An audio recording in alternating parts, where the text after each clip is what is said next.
ubukwe bw'uyu mukobwa wacu bwari uyu munsi. Ubukwe ntago bakibukoze. Ikisha ubukwe ni umukobwa utaravugishije ukuri. Dufite agahinda. Narakaye mwumiwe. Twumiwe twabitse ibyo tuvuga. Yamubeshye ko atabyaye kandi yarabyaye. Avuga ko yize kaminuza kandi ukayishoje kandi atarigeze ayigeramo akiga mu wa gatatu muri Yesu yaragiye gukora turokome. Twongeye kubasuhuza mwe mudukurikirana 5 kuri 5. Iyi ni Kigali 500 TV. Turi mu mudugudu wa Ryangiriye mu kagari ka Mutsindo murenge wa Gacandaka n'akarere ka Ngoma. Ni nyuma yuko ijoro ryahise umukobwa yari urengero afite umurenge kuri uyu wa kane, bavuga ko yabeshye umuhungu ko yashoje amashuri kandi akaba nta mwana afite.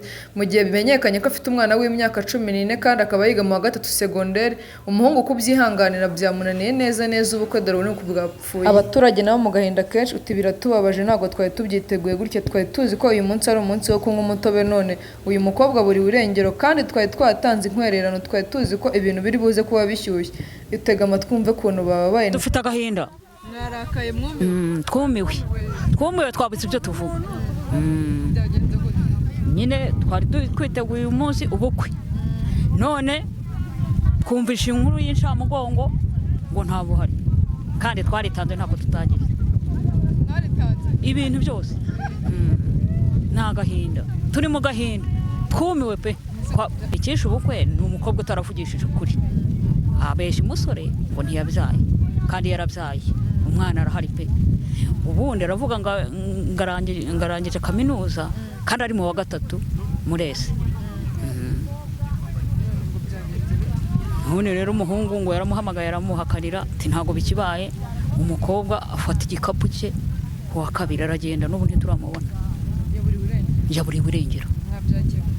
Ubu mbese turi mu gahinda, twumiwe. Biteye agahinda pe. Ubu twari tuzi ko uyu munsi hari ikirori, twari twarishimye umukobwa wacu. Uyu munsi uyu munsi twari bubu uyu munsi ni uwo mukwe wacu wahamagaye, umukobwa ntiyigeze abivuga. Yumvise ko byapfuye aragenda, ntiyabibwira na nyina wamubyaye, arigendera. N'ubu ntituramubona. Yewe oya, munwa aba bana turi kubyara nitera agahinda, niyo yaje. Ntago byoroshye pe. Ni igitangaza, twumiwe, turi mu gahinda. Kuvugisha ukuri niko kwa mbere. Rega nimba umuntu yagukunze, urukundo ntirugurwa ubundi, sibyo? Ubundi yamubwiza ukuri, urukundo ntirugurwa, ntago rugurwa. Iyo umuntu yagukunze aba yagukunze, yamubwiza ukuri rwose nta kibazo. Umubyeyi ni uwabyaye, sibyo? Umubyeyi ni uwabyaye, ubundi utarabyaye niwe washima se kareka. Ubundi umubyeyi ni uwabyaye. Ariko ikintu cyambabaje ni kimwe, yasize turi kwenga ibitoki kwa kabiri. Bitoki aravuga ati agiye kugura amashu n'amavuta. Umukobwa turamutegereza turamubura, tumubuze twumva inkuru y'incamugongo nka saa 7.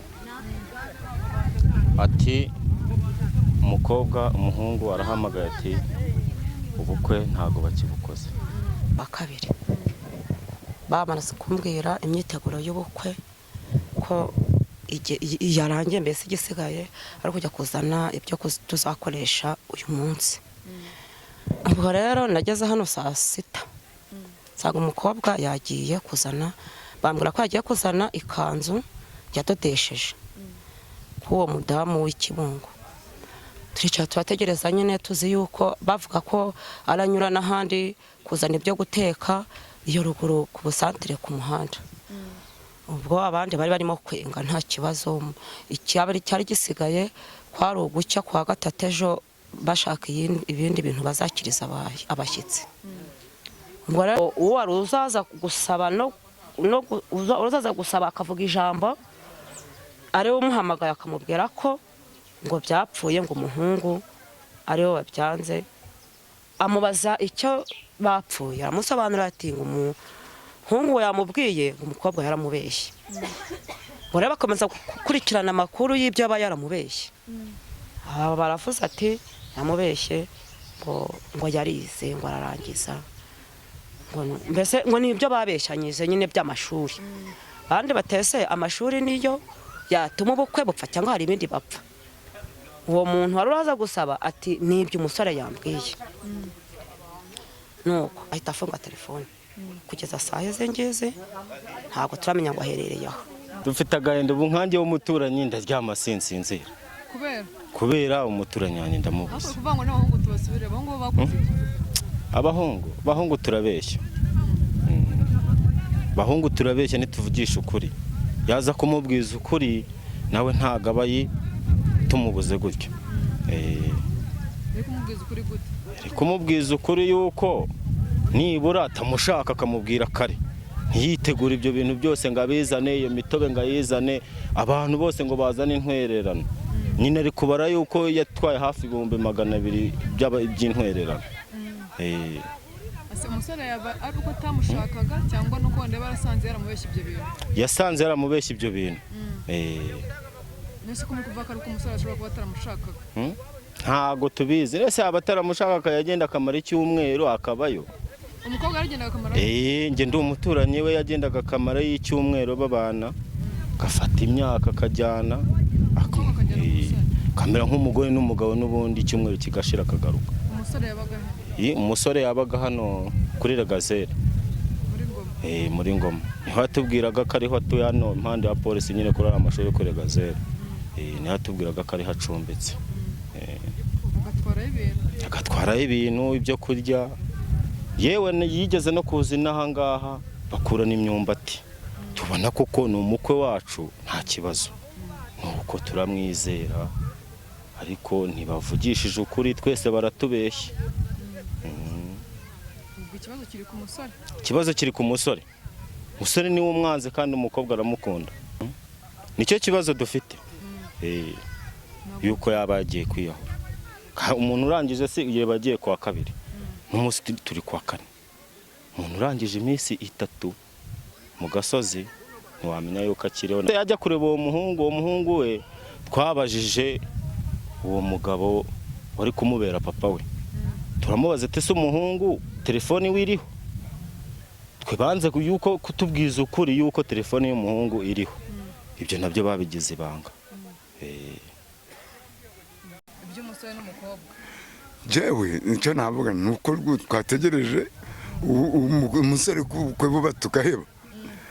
Ariko muko byagenze byatewe nuko yabanje babeshana nkuko ngo yiga muri kaminuza kandi nta musobanuro ko nabyaye abantu nto byapfiriye.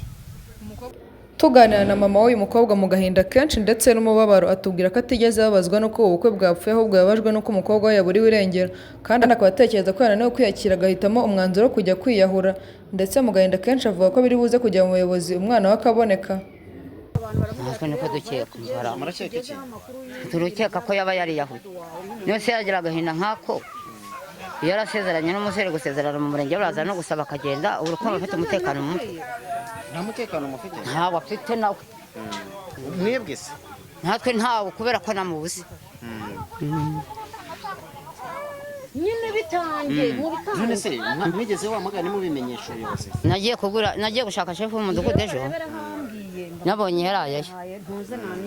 Nani yasinda musanga hari mu mpinga namubwira nti rero widuhaye yagiye ejo yabuze. Kubera impamvu zimaze gutya ubukwe bwapfuye. Ni Rosaria namubuze. Wowe ushobora kumuhamagara ko yagiye mu nama ku kagari, bakantangira amakuru ku kagari no ku murenge, ati ndabikora. Ubwo nanjye namunyuzeho ndi kwambara ngenda ndi kubaza amakuru ikibungo.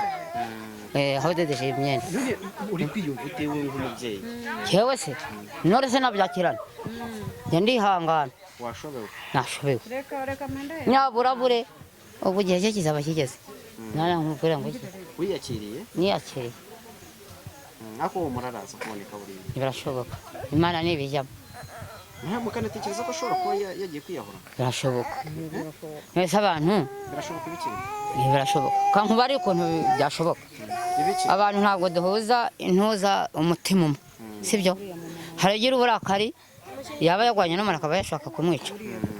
hari n'ugira ati reka nihangane umuntu mureka sibyo nawe byamubayeho akareba ibyabaye n'ibyo amaze gusesa avuga ati njya kwiyahura byose birarangiye niba ziyakira Imana ikamugarura umutima wenda akagenda akareba aho yitsimba ibyo bintu bigabanyuke by'urugamba n'ibiki ntabwo mbese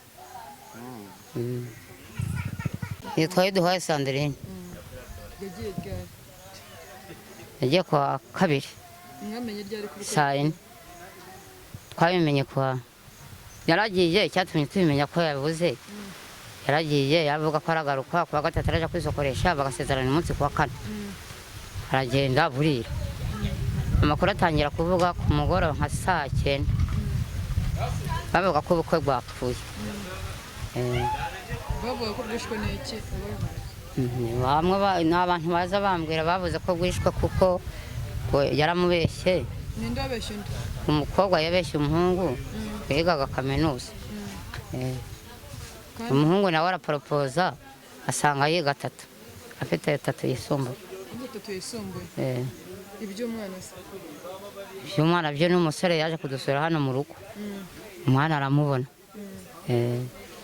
ntiyakiye gute rero kuba ubukwe bwapfuye ntacyo bitubwira ariko njyewe ikimbabaje ni umwana wanjye naho iby'ubukwe ntibisanzwe bisanzwe kuko n'ubundi bupfa mbura aha mu mudugudu hapfuye ubukwe bwinshi birari ntabwo byampiriza njye mbabajwe n'umwana wanjye ahantu ari niba yarapfuye niba hari ngatubwira umusore ari mu ntoki umusore ari mu ntoki umusore se akora hara ku bitaro Kibungo yari umuganga se cyangwa ni stage usanzwe umuzi se isanzwe tumuzi bazeranye bagenderana gutyo umusore niwe wihamagariye babwira ko ubukwe bwapfuye umusore wahamagaye babwira gute ntiyampamagaye yahamagaye afite amatelefone yari afite nimero zabo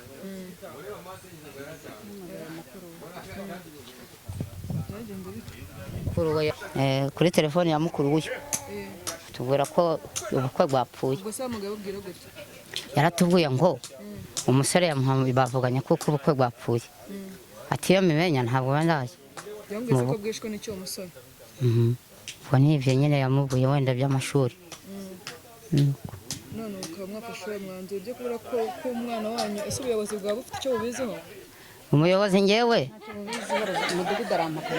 naricaye hano hari umuntu umpamagaye kuri telefone ushinzwe umutekano mu murenge arambwira ati ese ibyo bintu Rozari yarabizi nangwa nani yacu ushinzwe umutekano mu mudugudu ntoya ntabwo nari nabibabwira ati genda ubashake ubibabwire izamuka nani yose arambwira ko Rozari ya shefu w'umudugudu yagiye mu nama ku murenge none se wowe rero kushinzwe umutekano ufite inomero mpamagara Rozari yahari mu nama ariko kagari mu murenge umubwira uti yabuze umuntu abimbwira akagari n'umurenge bisigaho nanjye ndahaguruka njya gushakisha Kibungo hadodesheje ikanzu ese ni wowe mama wa Sandrine ni wowe uri iki cye nyina mama we mama w'umukobwa wawe